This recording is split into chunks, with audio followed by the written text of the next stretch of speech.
Halo teman-teman, Assalamualaikum warahmatullahi wabarakatuh. Alhamdulillah ini saya sekarang berada di Korea ya. Insya Allah di video kali ini saya akan berbagi tentang apa sih sebenarnya penyebab main SEO itu, ada yang berhasil, ada yang tidak berhasil gitu kan.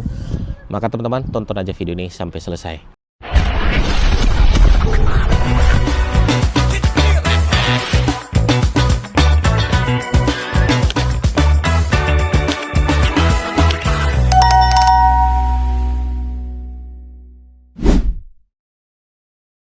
Kalau kita berbicara tentang SEO ya teman-teman ya, ada juga orang yang tiba-tiba trafficnya bagus, penjualannya bagus, dia juga bisa dapat omset profit bisa sampai miliaran hanya dari SEO gitu kan. Ada juga beberapa ya mungkin klien-klien saya, murid-murid saya ya berprinsip, Mas emang SEO masih ada, emang SEO masih menghasilkan kan, seperti itu ya. Maka kok bisa ada orang main SEO dia menghasilkan, ada orang main SEO dia stuck di situ-situ saja ya. Baik, kita akan coba bedah dan audit ya teman-teman ya.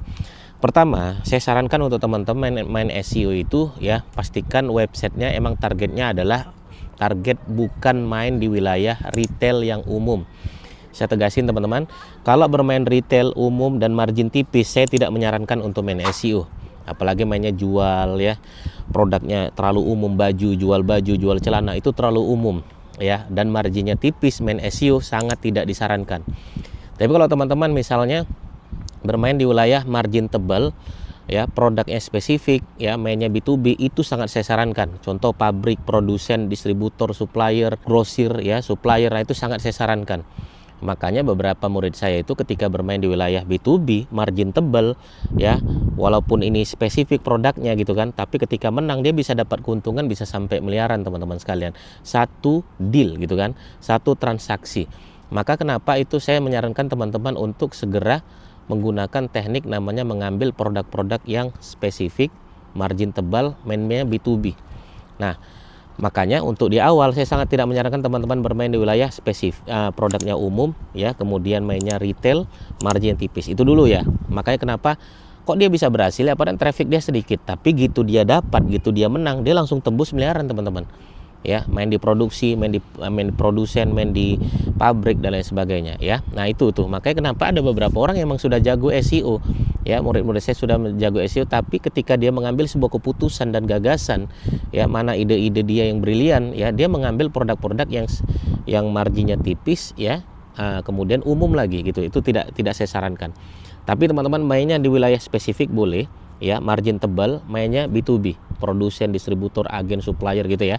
Itu yang pertama. Yang kedua ya, SEO itu jangan bermain di wilayah website saja teman-teman, dia harus dikawinkan dengan berbagai hal, namanya platform yang lain ya, omni channel. Makanya SEO bertarung sendiri di website menurut saya kurang tepat juga. Teman-teman mainkan juga di brandingnya di media sosial, mainkan juga di brandingnya di marketplace, mainkan juga ya di Shopee, mainkan juga di Tokopedia, mainkan juga di YouTube ya, kemudian di Instagram ya, kemudian di di Facebook dan lain sebagainya. Teman-teman bisa bermain di wilayah di sana. Oke ya. Itu yang kedua ya. Yang ketiga, nah pastikan teman-teman emang juga ya tahu mana kira-kira yang peluangnya besar, mana kira-kira yang peluangnya kecil.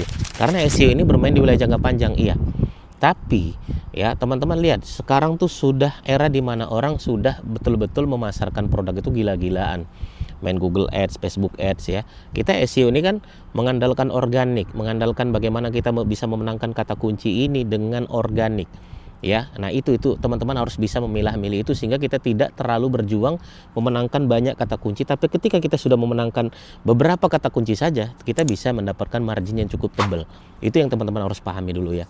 Yang keempat, nah teman-teman harus punya mentor juga ya, karena SEO ini tiap hari berubah-berubah aturannya, aturan mainnya berubah, algoritma berubah. Maka teman-teman harus paham, harus ada mentor yang betul-betul melatih tersebut. Untuk mentor teman-teman bisa menyarankan, gak harus dari saya, boleh orang lain silakan, tapi dari mentor lah kita belajar kesalahan-kesalahan kita. Itu yang keempat ya. Yang kelima satu lagi ya, teman-teman harus memiliki komunitas ya. Di SEO juga banyak komunitas yang bisa teman-teman pelajari. Ngobrol bersama saya juga sering nongkrong ya, bagaimana pekerjaan SEO itu betul-betul melelahkan, tapi ketika kita sudah bisa mendapatkan dari SEO, kita sangat luar biasa dan senang sekali teman-teman. Oke, saya rasa ini 5 ini saja mungkin teman-teman bisa mendapatkan manfaatnya. Dan SEO ya is not dead, dan SEO bisa menghasilkan ya jauh lebih baik daripada teknik-teknik marketing yang lain. Walaupun sebenarnya saya tidak menyalahkan yang lain. Ya, saya juga main Facebook Ads, IG Ads, TikTok Ads dan lain sebagainya. Tapi SEO bagi saya adalah pekerjaan cukup menjanjikan, ya, menghasilkan yang cukup lumayan. Terima kasih. Semoga bermanfaat. Assalamualaikum warahmatullahi wabarakatuh. Bye bye.